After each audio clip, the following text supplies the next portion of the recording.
Hello friends, हम लोग discuss कर रहे थे इंजीनियरिंग मटेरियल्स को। तो इंजीनियरिंग मटेरियल्स में चैप्टर 5 हम डिस्कस कर रहे थे। इससे पहले हमने इंजीनियरिंग मटेरियल्स में डिफरेंट चैप्टर्स को देखा है। हमने डिस्कस किया क्रिस्टल स्ट्रक्चर को, फेज डायग्राम्स को, mechanical property of material measurement को हमने डिस्कस किया, heat treatment of steel discuss किया। तो अभी हम डिस्कस कर रहे थे एलॉइंग ऑफ स्टील में। एलॉइंग ऑफ स्टील में हमने डिफरेंट पार्ट्स में फर्स्ट पार्ट को हमने डिस्कस कर लिया है कि एलॉइंग ऑफ स्टील में हमने डिस्कस कर लिया है कि प्रॉपर्टीज ऑफ स्टेनलेस स्टील क्या है। ये हमने अभी डिस्कस कर लिया है कि प्रॉपर्टीज ऑफ स्टेनलेस स्टील क्या है। आज के क्लास में हम डिस्कस करेंगे टूल स्टील के बारे में। तो टूल स्टील और उसके प्रॉपर्टीज़ क्या है वो डिस्कशन करेंगे आज की क्लास में कि क्या है टूल स्टील और उसका क्या प्रॉपर्टीज़ है। तो टूल स्टील में हम फर्स्ट डिस्कस करते हैं वाटर हार्डनिंग टूल स्टील्स के बारे में कि वाटर हार्डनिंग टूल स्टील्स क्या है और इसके क्या प्रॉपर्टीज़ है। तो वाटर हार्डनिंग टूल स्टील्स जो हैं, टूल स्टील्स मतलब जिसमें कि हाई कार्बन स्टील्स होंगे। तो water hardening tool steels generally क्या होते हैं, हाई कार्बन स्टील्स होते हैं जिसमें कार्बन का परसेंटेज जो होगा वो अराउंड आपका 1.4% के अराउंड होगा आपका कार्बन का परसेंटेज। जो भी टूल स्टील्स है ये हाई कार्बन कंटेंट होंगे इसमें, तो यहाँ पे कार्बन का परसेंटेज है 1.4% है। हाई कार्बन स्टील जो होगा वो अगर आपके पास है तो उसमें का क्या होगा, टेंसाइल स्ट्रेंथ भी हाई होगा और साथ ही साथ उसका हार्डनेस का जो वैल्यू होगा वो भी आपका ज़्यादा होगा, हाई होगा। हार्डनेस ज़्यादा है तो ऑब्वियस सी बात है कि उसकी डक्टिलिटी क्या होगी, वो कम होगी। डक्टिलिटी ही नहीं, साथ में साथ उसका क्या होगा, टफनेस भी कम होगा। मटेरियल में अगर कार्बन का परसेंटेज ज़्यादा है तो मटेरियल का स्ट्रेंथ तो ज़्यादा होगा, उसका हार्डनेस भी ज़्यादा होगा, लेकिन दूसरे साइड में उसका क्या होगा, डक्टिलिटी कम होगी। डक्टिलिटी कम होगी, साथ ही साथ उसका क्या होगा, टफनेस भी कम होगा। तो अभी हम डिस्कस कर रहे थे टूल स्टील को, कर रहे थे टूल स्टील को, और जिसमें हम डिस्कस कर रहे हैं वाटर हार्डनिंग टूल स्टील को। तो फर्स्ट पॉइंट हमने डिस्कस किया कि इसमें कार्बन का परसेंटेज हाई होगा, साथ ही इसमें कार्बन का जो परसेंटेज होगा वो अराउंड आपका 1.4% आपका होगा। कार्बन का परसेंटेज हाई होने के कारण इसका स्ट्रेंथ हाई होगा, हार्डनेस हाई होगा, लेकिन दूसरे साइड में क्या होगा, इसकी डक्टिलिटी कम होगी, इसकी टफनेस कम होगी। कुछ और पॉइंट डिस्कस करते हैं हम लोग टूल स्टील के बारे में। तो इस स्टील को हम क्या करते हैं कि जनरली जो सर्विस कंडीशन में जिसमें कि आपको इम्पैक्ट लोडिंग हो उसमें हम इसको यूज़ जनरली नहीं करते हैं। जहाँ पे इम्पैक्ट लोडिंग की बात हो रही है वहाँ पे इसको यूज़ नहीं करेंगे, क्योंकि यहाँ पे इसकी टफनेस की वैल्यू कम है। टफनेस कम है इसलिए हम क्या करते हैं, इम्पैक्ट लोडिंग में इसको कम यूज करते हैं। लेकिन हम इसको बहुत यूज कर सकते हैं, क्योंकि अगर आपको टूल्स बनाने हैं तो हम टूल्स बनाने के लिए इसको एक्सटेंसिवली यूज कर सकते हैं। तो जितना चाहे उतना यूज कर सकते हैं, क्योंकि ये थोड़ा सा कम कॉस्ट की होती है। और इसमें कम कॉस्ट होने के साथ साथ ये इसकी मशीनेबिलिटी जो थोड़ा गुड होगा, और हार्डनेस भी क्या, हार्डनेस तो ऑब्वियसली हाई कार्बन कंटेंट है तो हार्डनेस आपका ज़्यादा होगा। तो इसका टफनेस थोड़ा कम होती है इसलिए हम इसको इम्पैक्ट लोडिंग में यूज़ नहीं करते हैं, बट इसको टूल बनाने में हम यूज़ करते हैं। ऐसे भी इसका नाम ही है टूल स्टील है, तो टूल बनाने के लिए हम जनरली इस स्टील का हम यूज करते हैं। और उसमें हम डिस्कस कर रहे हैं वाटर हार्डनिंग टूल स्टील को। टूल बनाने के लिए आपको क्या क्या चाहिए, मशीनिंग करना। मशीनिंग इंपॉर्टेंट है, आपका इम्पॉर्टेंट का कंडीशन है कि आपको मशीनिंग होना चाहिए। तो आप उसके लिए, since machining is an important process in forming of tools, अगर आपको कोई टूल बनाना है, टूल मैन्युफैक्चर करना है, तो उसका मशीनिंग करना होगा आपको। तो उसके लिए हम क्या करते हैं कि डायरेक्टली तो नहीं कर सकते, क्योंकि इसका हार्डनेस बहुत ज़्यादा होती है, तो हम उसको क्या करते हैं, थोड़ा सा एस्फोराडाइजेशन कर देते हैं। तो इसका एस्फेरोडाइजेशन कर देने से क्या होगा, इस स्टील्स के क्या होंगे, आपका थोड़ा हार्डनेस कम हो जाएगा और डक्टिलिटी बढ़ जाएगी। तो एस्फेरोडाइजेशन करेंगे तो उसका ग्रेन्स स्फेरिकल ग्रेन्स हो जाएंगे, और उससे क्या होगा, उसमें उसका थोड़ा एनिलिंग हो जाएगा, एनिलिंग होगा, हीट ट्रीटमेंट हो जाएगा, उसका थोड़ा एनिलिंग होगा। उससे क्या हो जाएगा, उसकी मशीनेबिलिटी बढ़ जाएगी। तो इस स्टील को अगर आपको मशीनिंग करना है तो हम क्या करते हैं, उसका थोड़ा सा एस्पोराइडाइजेशन कर देते हैं। इस एस्फेरोडाइजेशन कर देते हैं, उससे क्या होगा कि इसका हम एनिलिंग करते हैं, हीट ट्रीटमेंट करते हैं, जिससे क्या होती है, इसकी मशीनेबिलिटी बढ़ जाती है। तो एस्फेरोडाइज स्टील को हम क्या करते हैं, ये उसको हम सब्जेक्टेड टू वाटर और brine quenching from hardening temperature. तो जब इसको एस्फेराइडेशन कर देते हैं तो इसका मशीनिंग ईजी हो जाता है। फिर हम इसको अगर क्वेंचिंग करना होगा तो उसको हम, इसको कूलिंग करना है तो हम क्या करते हैं, क्वेंचिंग कर देते हैं। और क्वेंचिंग करने के लिए हम क्या करते हैं, वाटर का सोल्यूशन हम यूज करते हैं, इसलिए हम इसको बोलते हैं ये हमारा वाटर हार्डनिंग टूल स्टील्स है। वाटर की जगह पे ब्राइन का सोल्यूशन भी यूज कर सकते हैं क्वेंचिंग करने के लिए। जब तक कभी कभी क्या होता है, जब हम हीट ट्रीटमेंट करते हैं तो समटाइम्स ऐसा हो सकता है कि उसमें जो टूल स्टील है उसका डिस्टॉर्शन, टूल का डिस्टॉर्शन हो सकता है। तो यह प्रॉब्लम हो सकता है जब आप उसका हार्डनिंग करेंगे, हीट ट्रीटमेंट करेंगे तो डिस्टॉर्शन हो सकता है। और दूसरा प्रॉब्लम जो हो सकता है वो हो सकता है कि हाइपोयूटेक्टिक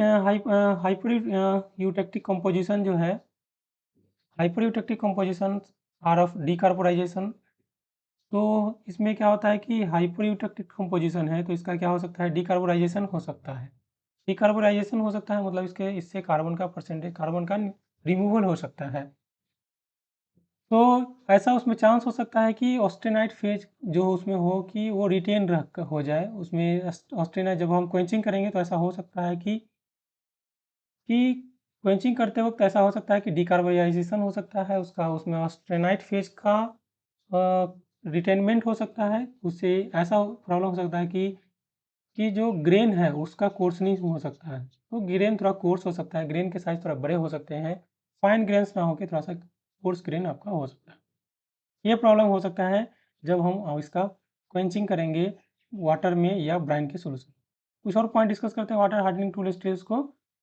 तो this problems demands addition of strong carbide formers. तो इसके लिए हम क्या करते हैं, स्ट्रॉन्ग कार्बाइड फॉर्मर्स का यूज करते हैं जो जिससे डीकार्बोनाइजेशन ना हो उसका।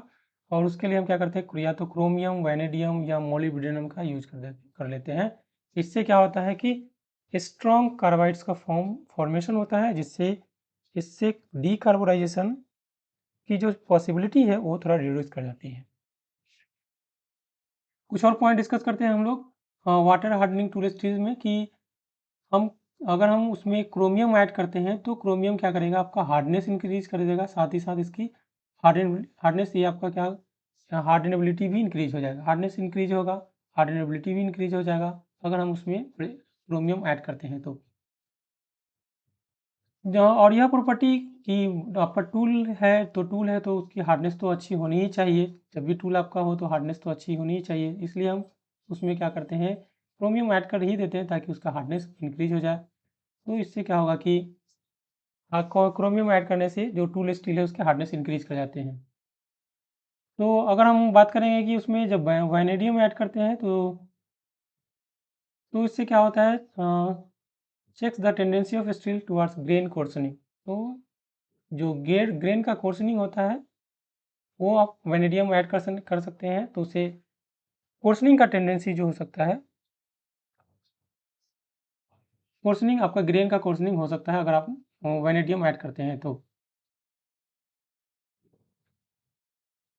हम अगर बात करेंगे कि जो स्टील है आपका, ये वाटर हार्डनिंग टूल स्टील है, उसकी जो स्ट्रक्चर होती है वो टेम्परिंग अगर हम करेंगे उसमें, हीट ट्रीटमेंट में अगर हम टेम्परिंग करेंगे तो उसमें क्या होगा, थोड़ा सा उसके स्ट्रक्चर में चेंजेस हो सकते हैं, उसके स्ट्रक्चर चेंज करते हैं।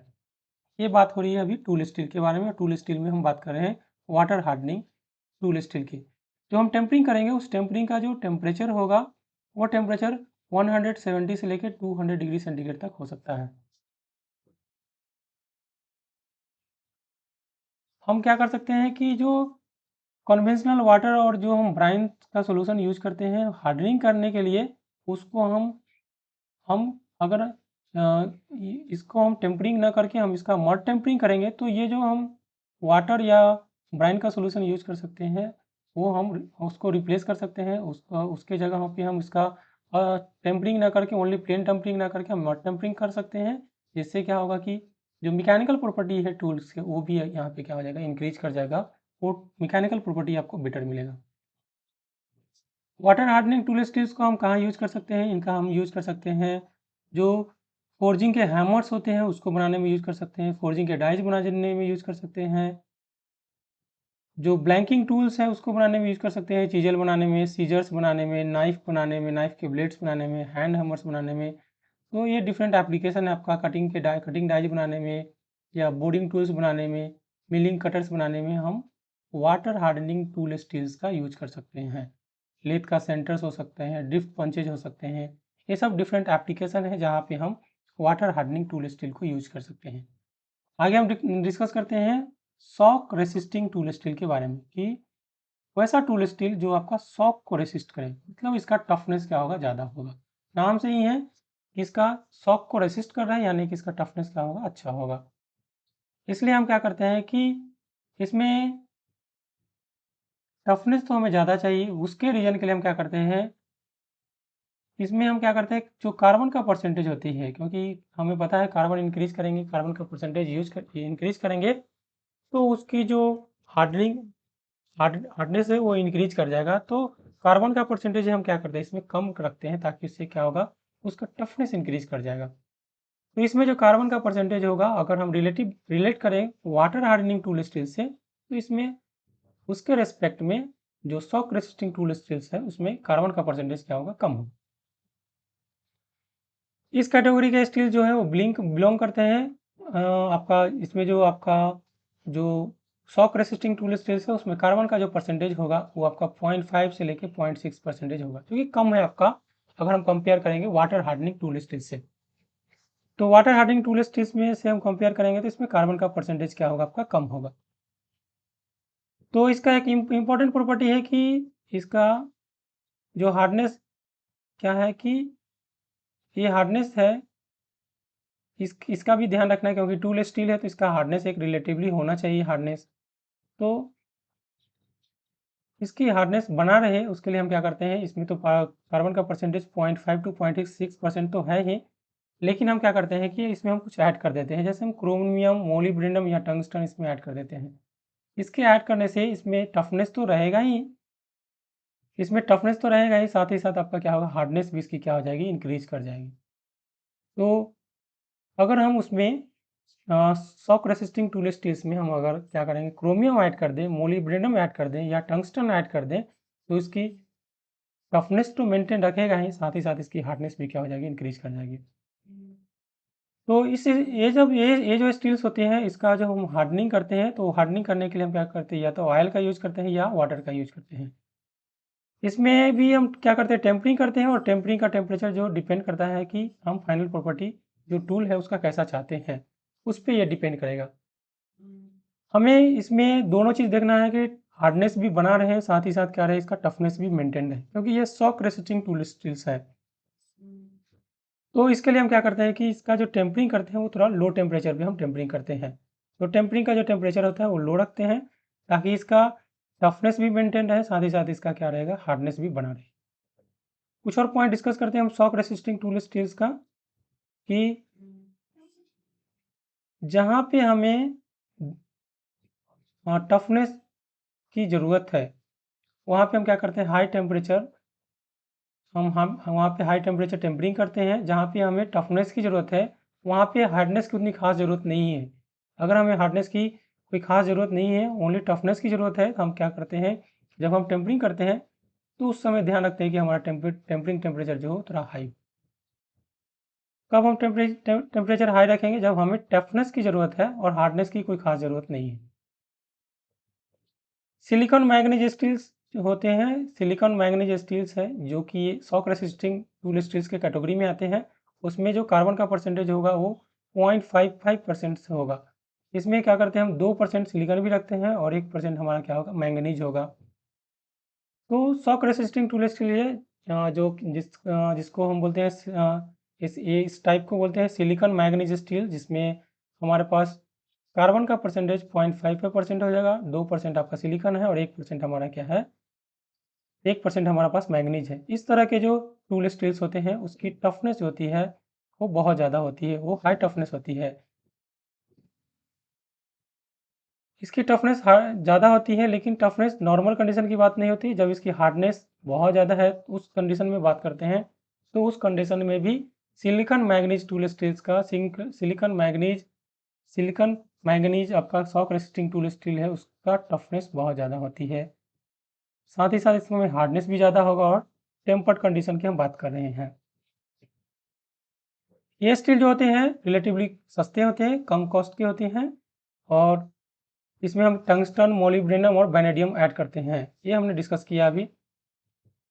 जब हम इसमें सिलिकॉन ऐड करते हैं तो इसमें क्या होता है कि डीकार्बोनाइजेशन इसमें हो जाता है। इसमें भी सिलिकॉन ऐड करने के कारण डीकार्बोनाइजेशन हो जाएगा। अगर हम इसमें टंगस्टन और मोलिब्डेनम और वेनेडियम ऐड करेंगे तो उस कंडीशन में डिकार्बोनाइजेशन नहीं होगा।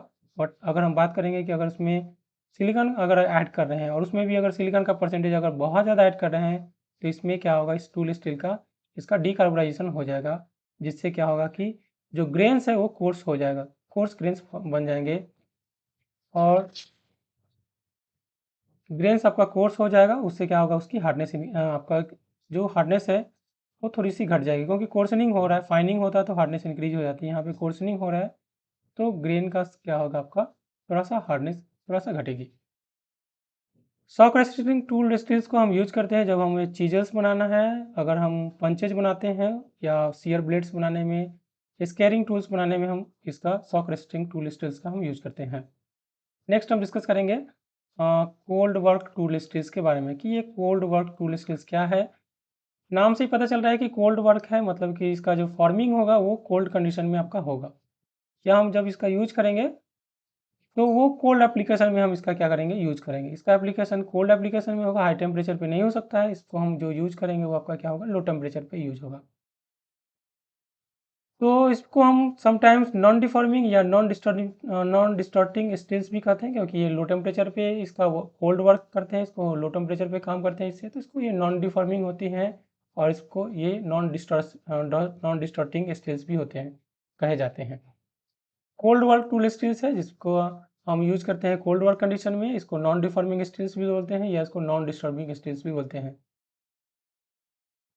तो जी इन जनरल अगर हम बात करेंगे तो स्टील है तो उसमें थोड़ा सा डिस्टॉर्शन होगा, थोड़ा सा डिफॉर्मेशन उसमें होगा। बट इस स्टील की अगर हम बात करेंगे तो इसमें जो डिस्टॉर्शन होगा या जो डिफॉर्मेशन होगा वो बहुत ही कम होगा। तो इसमें जो डिस्टॉर्शन होगा या डिफॉर्मेशन होगा वो बहुत ही कम होगा, इसलिए हम इसको बोलते हैं कोल्ड वर्क टूल स्टील्स। इसमें जो इसका जो केमिकल कंपोजिशन है और इसका हार्डनिंग हीट ट्रीटमेंट के साथ ऐसा एडजस्ट कर देते हैं कि इसका डिफॉर्मेशन जो हो थोड़ा कम हो, ये नॉन डिफॉर्मिंग आपका बन जाए। इसका हम ध्यान रखते हैं केमिकल कंपोजिशन पे और हार्डनिंग करते वक्त हम इसका ध्यान रखते हैं कि ये थोड़ा रिजिड टाइप का हो, इसमें डिफॉर्मेशन जितना हो सकता है मिनिमम हो। कोल्ड वर्क टूल स्टील को हम तीन कैटेगरी में डिवाइड कर सकते हैं इसको। फर्स्ट कैटेगरी आपका ऑयल हार्डनिंग हो सकता है, दूसरा एयर हार्डनिंग होगा और तीसरा आपका क्या होगा, हाई कार्बन या high chromium type. High carbon and high chromium type मतलब उसमें कार्बन का परसेंटेज या क्रोमियम का परसेंटेज आपका ज़्यादा होगा। अगर हम बात करेंगे ऑयल हार्डनिंग स्टील में, जो कि बेसिकली का ये कार्बन मैग्नीज स्टील्स होते हैं, इसमें कार्बन और मैग्नीज हम क्या करते हैं, ऐड करते हैं। तो इसमें क्या होता है, हम कार्बन और मैंगनीज ऐड कर रहे हैं तो इसमें कभी समटाइम्स हम क्या करते हैं कि क्रोमियम और टंगस्टन भी ऐड करते हैं। क्रोमियम और टंगस्टन ऐड करने से क्या होता है, इसकी हार्डनेस इंक्रीज कर जाएगी। साथ ही साथ इसका अगर हार्डनेस इंक्रीज कर रहा है तो इसका जो वियर रेसिस्टेंस होगा वो ऑब्वियसली इंक्रीज करेगा। इस स्टील्स को हम यूज करते हैं, ऑयल हार्डनिंग करते हैं इसका हम जब टेम्पर्ड कंडीशन में होता है। तो these steels are use in oil harden and tempered condition. इसका हम ऑयल हार्डनिंग के साथ इसका यूज करते हैं, साथ ही साथ इसको हम टेम्परिंग करके हम इसका यूज करते हैं। इसकी मशीनेबिलिटी की हम बात करेंगे तो थोड़ा मशीनेबिलिटी अच्छी है अगर हम कंपेयर करेंगे कोल्ड वर्क टूल स्टील से, other cold work tool steel से। तो ऑयल हार्डन टूल स्टील में जो मशीनिंग होगा वो अच्छा होगा। अदर की बात करेंगे तो हम एयर हार्डनिंग या अगर हम बात करेंगे high carbon and high chromium type cold work tool steel से,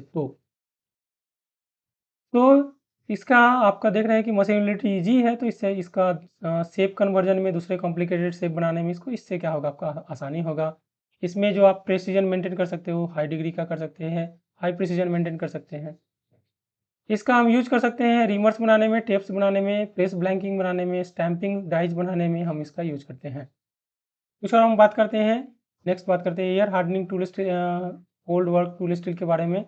तो एयर हार्डनिंग टूल स्टील्स जो है इसमें आपको क्रोमियम मैंगनीज मोलिब्डेनम ये तीनों हम ऐड करते हैं इसमें। क्रोमियम मैंगनीज और मोलिब्डेनम तीनों ऐड करते हैं।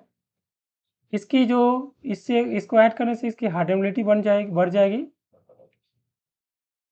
हम क्योंकि इसको एयर में हार्डनिंग करते हैं तो ऑब्वियसली है कि इसका हार्डनेस तो ऑब्वियसली इंक्रीज मोर होगा अगर हम बात करेंगे कि ऑयल हार्डनिंग स्टील से। तो लेकिन अब क्योंकि हम इसको एयर में हार्डनिंग करती हैं तो इसकी चांसेस होती है, इसमें टेंडेंसी होती है थोड़ा डिस्टॉर्ट होने का। हम कंपेयर करेंगे अगर ऑयल हार्डनिंग टूल स्टील से, oil hardening cold work tool steel से कंपेयर करेंगे तो इसमें थोड़ा सा टेंडेंसी होती है कि थोड़ा डिस्टॉर्ट हो, डिफॉर्म आपका हो जाए। इसका भी एप्लीकेशन सेम एप्लीकेशन होगा जहाँ पे हम oil hardening steel use oil hardening cold work tool steels का यूज करते हैं, वहाँ पे भी आपका क्या हम इसका यूज करते हैं। इसमें आपका क्या होगा, क्योंकि हम इसका एयर हार्डनिंग करते हैं इसलिए इसका यूवी रेसिस्टेंस थोड़ा सा बेटर होगा। तो इसमें आपका हम बात करेंगे तो जो वीयर रेसिस्टेंस होगा हम oil hardening cold work tool steel से कंपेयर करेंगे तो एयर हार्डनिंग स्टील्स में क्या होगा, थोड़ा सा इसका वीयर रेसिस्टेंस अच्छा होगा, बेटर होगा, क्योंकि हार्डनेस इसकी ज़्यादा है। नेक्स्ट हम बात करेंगे high carbon high chromium steels में, जिसमें कि हम जो ऐड करते हैं 1% हम क्या करते हैं, ऐड करते हैं कार्बन और 12% हम ऐड करते हैं क्रोमियम। तो 1% कम से कम 1% हम उसमें कार्बन ऐड करते हैं और 12% हम ऐड करते हैं क्रोमियम को। तो इसमें कोई क्वेश्चनिंग की बात नहीं होती है, कोई क्वेश्चनिंग नहीं होगा। हम इसमें इसका जो हम हीट ट्रीटमेंट करेंगे वो 1040 डिग्री सेंटीग्रेड तक हम देखेंगे। अगर हम इसको यूज करेंगे तो भी इसमें कोई ग्रेन का क्वेश्चनिंग आपका नहीं होगा कोल्ड इस हाई टेम्परेचर पे। अगर हम बात कर रहे हैं high carbon high chromium steel की, तो क्योंकि इसमें क्रोमियम का परसेंटेज हाई है इसलिए हम क्या कर सकते हैं, इसमें एक मर्टेनसाइट फेज का बनेगा, इसलिए इसका थोड़ा हार्डनेस अच्छा होगा। तो अगर हम कंपेयर करेंगे एयर कूलिंग स्टील से, एयर हार्डनिंग स्टील से कंपेयर करेंगे तो इसमें क्योंकि हम क्रोमियम ऐड कर रहे हैं तो इसका थोड़ा सा मर्टेनसाइट फेज बनने का चांस होती है, इससे इसका हार्डनेस क्या होगा, ज़्यादा होगा। हार्डनेस ज़्यादा है तो ऑब्वियसली इसका डिस्टॉर्शन क्या होगा, थोड़ा कम होगा। तो इस स्टील्स का हम यूज करते हैं लार्जर टूल्स बनाने में, इंट्रिकेट शेप्स बनाने में हम इसका यूज कर सकते हैं। तो in addition to air hardening characteristics chromium imparts very high hardness, इसमें क्रोमियम ऐड करने से इसका हार्डनेस बहुत ज़्यादा हो जाती है, इसलिए इसका एब्रेशन रेसिस्टेंस, वियर रेसिस्टेंस तो होगा ही, साथ ही साथ एब्रेशन रेसिस्टेंस भी इसमें इंक्रीज कर जाएगा। हम चाहें तो इस स्टील का प्रॉपर्टीज फर्दर इंक्रीज कर सकते हैं, और इंक्रीज करने के लिए हमें क्या करना होगा, मोलिब्डेनम ऐड करना होगा, या तो हम वेनेडियम ऐड कर सकते हैं, साथ ही साथ इसको हम टंगस्टन भी ऐड कर सकते हैं। तो अगर हम चाहते हैं कि उसको मैकेनिकल प्रॉपर्टीज और इंक्रीज हो तो उसके लिए हम क्या करना होगा, इसमें मोलिब्डेनम वैनेडियम या टंगस्टन को हमें क्या करना होगा, ऐड करना होगा। नेक्स्ट हम बात करते हैं हॉट वर्क टूल स्टील्स के बारे में। तो नाम से ही है कि ये हॉट वर्क है, मतलब इसको हाई टेम्परेचर पे यूज कर सकते हैं इस स्टील को। तो इस स्टील को हम इस स्टील को भी हम 3 कैटेगरी में डिवाइड कर सकते हैं, और इसमें हम क्रोमियम बेस है, टंगस्टन बेस है, और दूसरा तीसरा क्या आपका मोलिब्डेनम बेस। मतलब एक में जो हम ऐड करेंगे वो क्रोमियम होगा, दूसरा में हम टंगस्टन ऐड करेंगे, तीसरा में हम क्या करेंगे, मोलिब्डेनम को ऐड करेंगे, तो उससे हमें हॉट वर्क टूल स्टील्स बनेंगे। हॉट वर्क टूल स्टील्स मतलब इसको हाई टेम्परेचर पे यूज कर सकते हैं। तो हॉट वर्किंग इसका हम कर सकते हैं, जैसे हम इसका यूज कर सकते हैं हॉट फोर्जिंग में, हॉट एक्सट्रूजन में, अगर आपको डाई बनाना है या पंचेज बनाने हैं आपको हॉट फोर्जिंग ये में या हॉट एक्सट्रूजन में, तो हम इसको रैम्स बनाने में हम इसका यूज कर सकते हैं। हाँ, हम इसका बना सकते हैं डाई कास्टिंग में। अगर आपको डाई कास्टिंग जब हम करते हैं तो अगर डाइस बनाने हैं तो हम उसका हम हॉट वर्क टूल स्टील का हम यूज़ कर सकते हैं। इसमें क्योंकि ये हॉट वर्क पे यूज करने का इनेबल है इसलिए इसमें प्रॉपर्टी होते हैं red hardness, hot hardness, wear resistance, erosion resistance, thermal cracking, resistance against thermal cracking, heat cracking, ये सब प्रॉपर्टीज में होगा, क्योंकि इसको हाई टेम्परेचर पे आपको वर्क करना है तो इसमें ये सब प्रॉपर्टीज हाई टेम्परेचर पे आपका wear resistance, erosion resistance, red hardness, hot hardness temperature, ये सब प्रॉपर्टी आपका इस पर्टिकुलर स्टील में आपका होगा। तो अगर आपको रेड हार्डनेस चाहिए तो ये टंगस्टन आपको ऐड करना होगा, इससे आपका क्या होगा, रेड हार्डनेस आपको मिलेगा। The larger the tungsten content, आपका टंगस्टन कंटेंट आपका ज़्यादा है तो रेड हार्डनेस टेम्परेचर जो है आपका, हॉट हार्डनेस टेम्परेचर जो है वो ज़्यादा होगा, हाई टेम्परेचर पे इसकी स्टेबिलिटी ज़्यादा होगी। क्रोमियम के ऐड करने से इसमें क्या होगा, हार्डनेस इंक्रीज करेगा, साथ ही साथ इसका ऑक्सीडेशन रेसिस्टेंस जो होगा स्टील का वो भी आपका इंक्रीज होगा। हॉट वर्क टूल स्टील में कुछ और पॉइंट हम डिस्कस करते हैं। कुछ और जो हम इसमें मोलिब्डेनम या वेनेडियम अगर हम ऐड करते हैं तो इससे क्या होगा, हार्डनेस इंक्रीज करेगा, साथ ही साथ ये हाई टेम्परेचर पे वर्क करने का जो प्रॉपर्टी चाहिए वो अभी आपका क्या होगा, इंक्रीज होगा। इस स्टील में आपका क्या होगा कि हाई हार्डनिंग टेम्परेचर होगा, क्योंकि इसमें हम presence of strong carbides formers है, जो कि आपका मोलिब्डेनम, वैनेडियम, टंगस्टन ये सब है। इससे क्या होगा कि हाई टेम्परेचर पे आपका हार्डनेस मेंटेन रहेगा।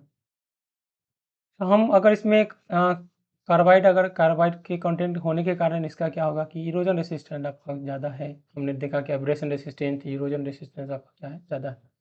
समटाइम्स हम इसमें क्या करते हैं, कोबाल्ट भी ऐड करते हैं, और कोबाल्ट ऐड करने से जो इरोजन रेसिस्टेंस है वो क्या होगा, इंक्रीज होगा। साथ ही साथ उसका जो आपका थर्मल शॉक हाई टेम्परेचर पे जो आपका जो रेसिस्टेंस चाहिए वो भी आपका मेंटेन रहेगा। तो ये अभी हमने डिस्कस किया हॉट वर्क टूल स्टील्स के बारे में। हम आगे के क्लासेस में डिस्कस करेंगे। हमने हॉट टूल स्टील्स के बारे में हमने डिस्कस कर लिया है। आगे की क्लास में हम डिस्कस करेंगे मैनेजिंग स्टील्स के बारे में। तो आज का क्लास यहीं क्लोज करते हैं। Thank you so much.